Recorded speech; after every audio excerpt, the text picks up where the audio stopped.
berbicara. Pada kesempatan kali ini, saya akan mempresentasikan artikel yang sudah saya review dengan judul Dinamika Perkembangan Musik Korean Pop atau K-pop dalam perspektif industri budaya yang bersumber pada Fakultas Ilmu Budaya Universitas Indonesia.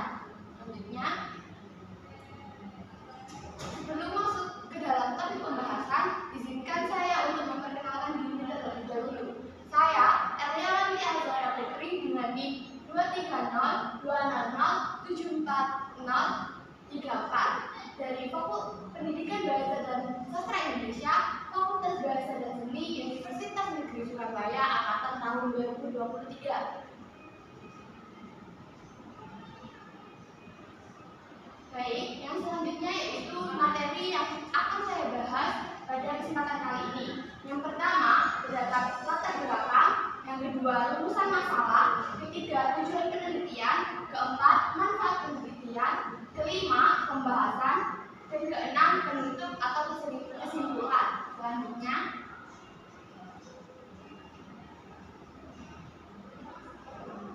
topik yang pertama adalah latar belakang.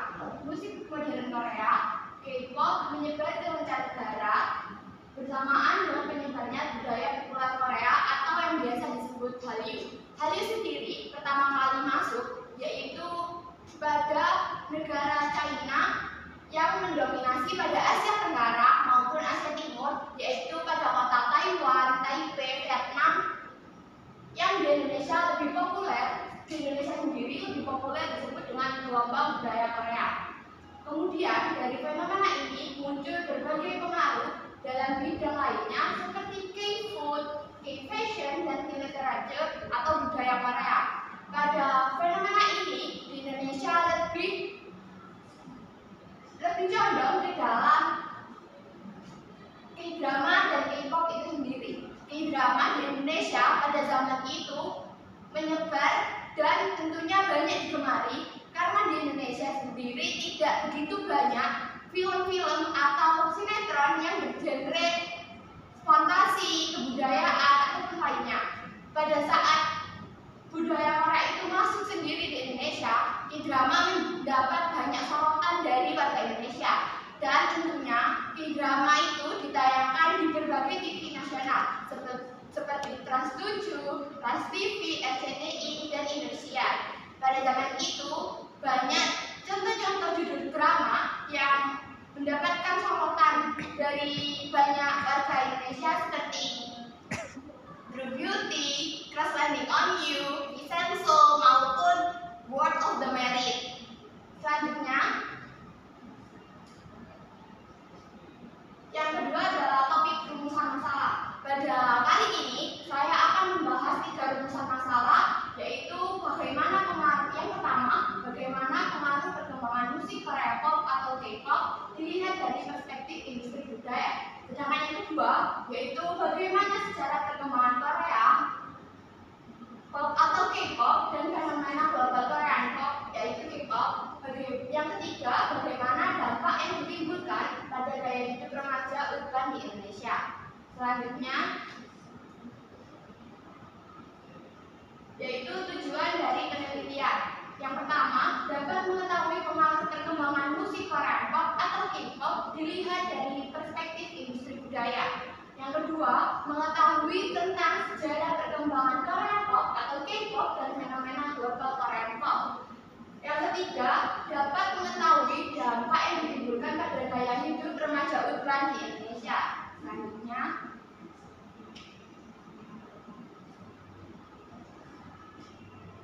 pada penelitian kali ini terdapat 2 manfaat penelitian. Yang pertama yaitu manfaat penelitian menurut kegunaan teoritis. Pertama, memberikan kontribusi terhadap perkembangan ilmu-ilmu sosial budaya, khususnya ilmu komunikasi yang berbasis pada perkembangan penelitian, kajian budaya populer, dan komunikasi massal. Yang kedua, dapat digunakan sebagai acuan bagi penelitian sejenis untuk tahap selanjutnya.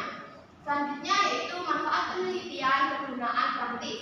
Yang pertama, penelitian ini diharapkan dapat menjadi landasan dalam memahami fenomena meluasnya budaya Korea atau K-pop akibat globalisasi dan cara menghadapinya melalui pemahaman-pemahaman. Sedangkan yang kedua, yaitu penelitian ini diharapkan dapat menambahkan wawasan tentang pengaruh budaya Korea atau K-pop terhadap para penggemarnya. Selanjutnya,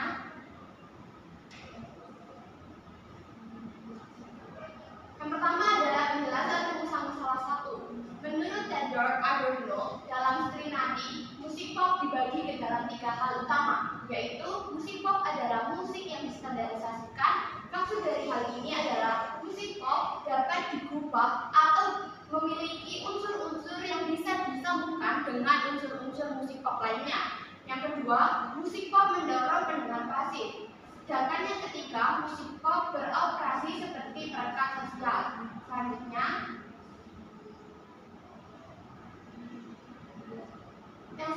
adalah penjelasan rumusan masalah kedua, yaitu tentang sejarah Korean pop itu masuk. Pada tahun 1960-an, Korea sedang melakukan pembangunan seni dan salah satu aspek yang sangat dikembangkan pada masa itu adalah musik. Pada masa 1960-an hingga awal 1970-an, musik seperti rock dan punk sudah sangat digemari oleh para pemuda. Tentunya hal ini masuk karena adanya pengaruh dari bangsa barat yang memberikan musik genre rock dan punk itu masuk ke dalam Korea. Tetapi pada tahun berikutnya pemerintah melarang adanya musik rock dan punk yang dikembangkan di Korea itu sendiri. Baik, selanjutnya. Seperti yang sudah saya singgung tadi, tepatnya pada tahun 1975, pemerintah menindak keras terhadap musik tersebut. Dan pada tahun 1980, aliran musik itu sendiri sudah tidak ada atau dihapuskan oleh pemerintahan Korea yang sangat otoriter pada zaman itu. Dan digantikan oleh musik galah atau jika di Indonesia bisa disebut dengan dangdut, yang dikembangkan atau dipopulerkan oleh Choi Yong-pil menjadi penyanyi yang berjaya pada masa tersebut yang memenangkan banyak penghargaan dari berbagai kategori seperti penulis lagu ternama dan produser ternama. Selanjutnya,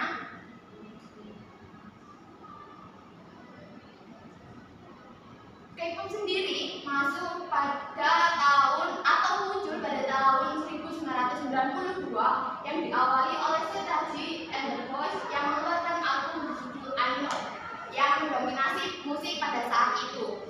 Pada masa itu, musik Korea yang awalnya dikembangkan oleh Choi Yong-pil, penyanyi solo, dan diawali dengan Setaji and the Boys yang mengeluarkan album I Know, lalu disusul dengan Lee So-man, pendiri SM Entertainment yang juga merekrut dan membuka audisi untuk para remaja yang ingin mengembangkan bakatnya dan mengikuti pelatihan dalam bidang bernyanyi, acting maupun berlatih koreografi. Pada saat itu, Lee So-man berpikir bagaimana caranya menggabungkan musik barat yang awalnya pada masa sebelumnya tidak diterima oleh pemerintahan Korea yang sangat otoriter dan bisa digabungkan dengan musik Korea yang saat ini sedang berkembang. Lee So-man sendiri mendirikan agensi SM Entertainment pada tahun 1995. Banyak idol Korea yang sampai saat ini masih terkenal seperti NCT, aespa, Super Junior, SNSD, First Generation, dan banyak lagi. Dan setelah Lee So-man mendirikan agensi pertama musik, disusul dengan YG Entertainment yang merupakan didirikan oleh salah satu mantan anggota dari Setaji and the Boys dan melahirkan beberapa bintang yang tentunya terkenal secara global seperti Blackpink, Treasure, dan masih banyak lagi. Selanjutnya disusul oleh JYP Entertainment yang pendirinya memulai karir sebagai penyanyi solo.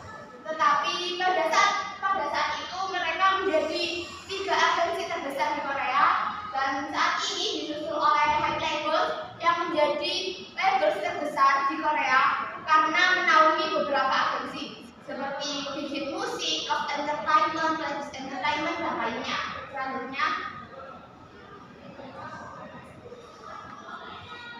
K-pop sudah tersebar ke seluruh dunia dan video K-pop sudah ditonton ratusan juta lebih oleh 335 negara.